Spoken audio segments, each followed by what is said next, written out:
महानगर पालिका ने अगर एफआईआर नहीं की अमित सुखरामाणी पे, तो हमें सेकंड स्टेप कानून का सहारा लेना पड़ेगा। दोस्तों, सिटी उल्लास लाइव की आज की पेशकश में आप देखेंगे किस तरह से एक महिला अवैध निर्माणकर्ता के खिलाफ प्रशासन से हर संभव पत्र व्यवहार कर रही है, पर प्रशासन है कि हर बार उसकी बात को टाल दे रहा है और कार्रवाई करने से मुकर रहा है। दोस्तों, आइए देखते हैं क्या है इस महिला सोशल वर्कर का कहना। राजकुमारी नारा जी, आज किस विषय या किस मुद्दे पर आप चैनल द्वारा जनता से बात करना चाहती हैं? पहले तो मैं आपका शुक्रिया अदा करना चाहती हूँ, क्योंकि मीडिया भी बहुत ज़रूरी है बाहर जानकारी देने के लिए कि हमारे शहर में, हमारे समाज के अंदर क्या क्या हो रहा है। आज जो ये अवैध निर्माण का मैटर हमारे हाथ में है, जो अवैध निर्माण चल रहा है पूरे हमारे शहर में, यहाँ पर एक ठेकेदार है अमित सुखरामाणी, उसके ऊपर कार्रवाई का आदेश आने के बाद भी महानगर पालिका के अधिकारी उनके ऊपर कोई कार्रवाई करते नहीं हैं। बहुत अफसोस की बात है। काफ़ी साल से हम लोग देख रहे हैं, अभी तो पिछले कुछ 4-5 सालों से तो ज़्यादा ही हो रहा है अवैध निर्माण। इतना ये लोग कार्रवाई करेंगे नहीं तो वो तो करेंगे ही करेंगे, ठेकेदार हो या बिल्डर्स हो, दोनों। कार्रवाई का आदेश आने के बाद भी अगर ये महानगर पालिका मैनेज होती रही तो कैसे, मतलब हम लोग सही विकास का सोच भी नहीं सकते।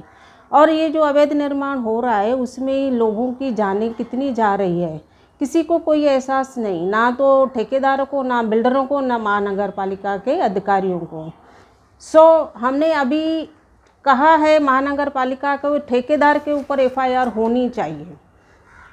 शुरू में करते तो शायद नहीं, भी साल बीत गए हैं, अभी तो एफआईआर होनी ही चाहिए।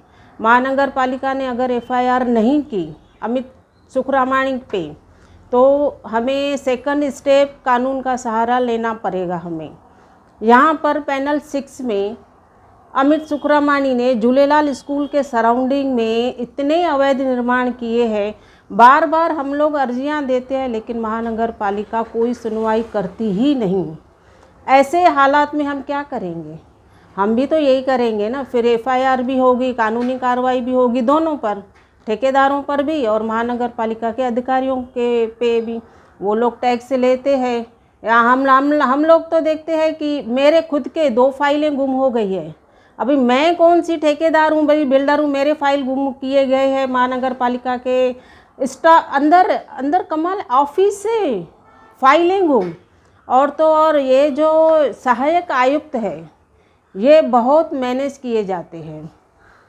सब लोग कहते हैं कि जो अमित सुखरामाणी है इसके पीछे हाथ किसी और का है। आप इतना बड़ा एलिगेशन कर रही हैं, ऐसी कौन सी प्रॉपर्टी है जिसके अगेंस्ट में आपने महानगर पालिका को कंप्लेंट्स की हैं? क्या महानगर पालिका ने आपकी कंप्लेंट्स के ऊपर कोई जवाबी कार्रवाई की है? सर जी, करते तो और क्या बात थी। 10 से ज़्यादा, 15 से भी ज़्यादा ही मेरी कंप्लेंट से दी हुई है, सिर्फ मेरी, बाकी लोगों की तो छोड़िए। उसमें से सिर्फ अभी 5 की मुझे दिया हुआ है। ये उसमें से क्या लिखा है कि हमने नोटिस दिया हुआ है, अमित सुखरामाणी को नोटिस दिया हुआ है। उसके बाद क्या हुआ? उसके बाद उसके ऊपर तो कोई असर दिखता नहीं। वो उसका तो अभी भी चालू है, आज भी चालू है काम। अभी झूलेलाल मंदिर साइड भी एक उसका अवैध निर्माण चल रहा है। तो महानगर पालिका सो रही है क्या? क्या कर रहे हैं अधिकारी लोग ऐसे?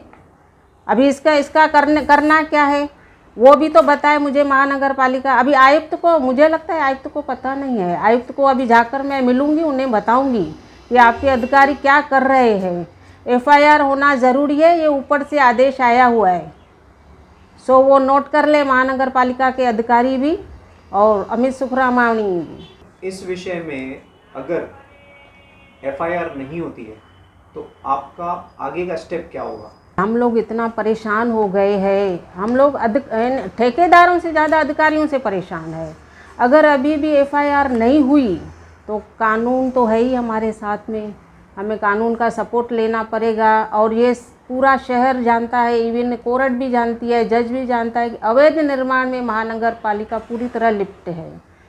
तो ये नोट कर लेना चाहिए आयुक्त को भी, महानगर पालिका के अधिकारियों को भी। हम तो खामोश बैठने वाले नहीं हैं, बहुत परेशान हो गए हैं, लोग बेघर हो गए हैं, लोगों की जानें गई है, लोगों की मृत्यु हुई है, ये तो सब लोग देख रहे हैं, सबको जानकारी है, सरकार को भी जानकारी है। हम खामोश तो नहीं बैठेंगे।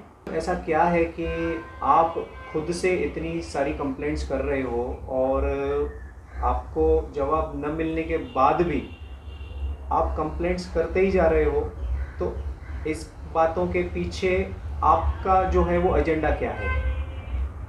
एजेंडा क्या है? ये एजेंडा मतलब हम लोग चाहते हैं अवैध निर्माण को रोका जाए, क्योंकि ये तकलीफ़ उनको ही आने वाली है जो लोग अभी बना रहे हैं, या जो बना के दे रहा है। जो बना के दे रहा है वो तो चला जाएगा, उसका तो कुछ मैटर ही नहीं। जो बना रहे हैं वो खुद रहेंगे उसमें, उनको कोई जानकारी नहीं है कि आगे चलकर ये क्या होने वाला है, वो उन पर ही आने वाला है, तो उनको तो जानकारी नहीं है, हम ही तो जानकारी है ना। एक इंसान का धर्म होता है कि दूसरों को बताना आगे चलकर आपको कौन सी समस्या झेलनी पड़ रही है, इसमें मेरा क्या है, इसमें उनका ही है। इसीलिए हम लोग कहते हैं, महानगर पालिका को भी पता है, अधिकारी लोग भी जानते हैं, ऐसा नहीं जानते हैं, लेकिन वो ऐसे बैठे हुए हैं। तो हमारा काम है कि उनको जानकारी देना कि अवैध निर्माण को रोका जाए। इस वक्त बहुत हो चुका। अवैध निर्माणकर्ताओं के अगेंस्ट में आप कंप्लेंट्स करते हैं, तो क्या आपके ऊपर भी कभी धमकी या कभी पुलिस स्टेशन में आपके खिलाफ कंप्लेंट करना या मानहानि का दावा करना, ऐसा आपके साथ कभी किया गया है किसी द्वारा? नहीं, ऐसा कुछ भी हुआ नहीं है। मानहानि का अवैध निर्माण पर तो नहीं हुआ है।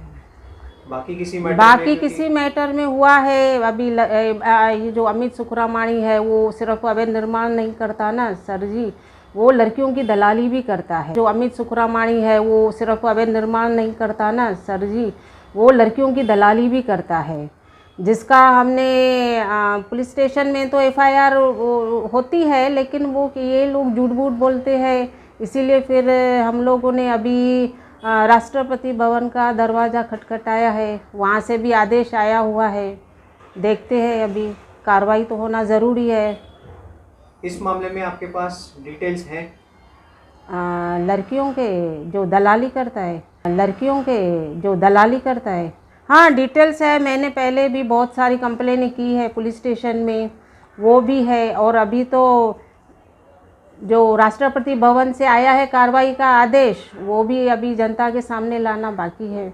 तो दोस्तों, सुना आपने राजकुमारी नारा को, जो अवैध निर्माण में लिप्त एक ठेकेदार के खिलाफ प्रशासन से लड़ाई लड़ रही है, और प्रशासन है कि ठेकेदार को बचाने की हर संभव कोशिश कर रहा है। इसका एक और ताज़ा उदाहरण हम अपने अगले अंक में पेश करेंगे। सिटी लाइव के साथ जुड़े रहिए। धन्यवाद।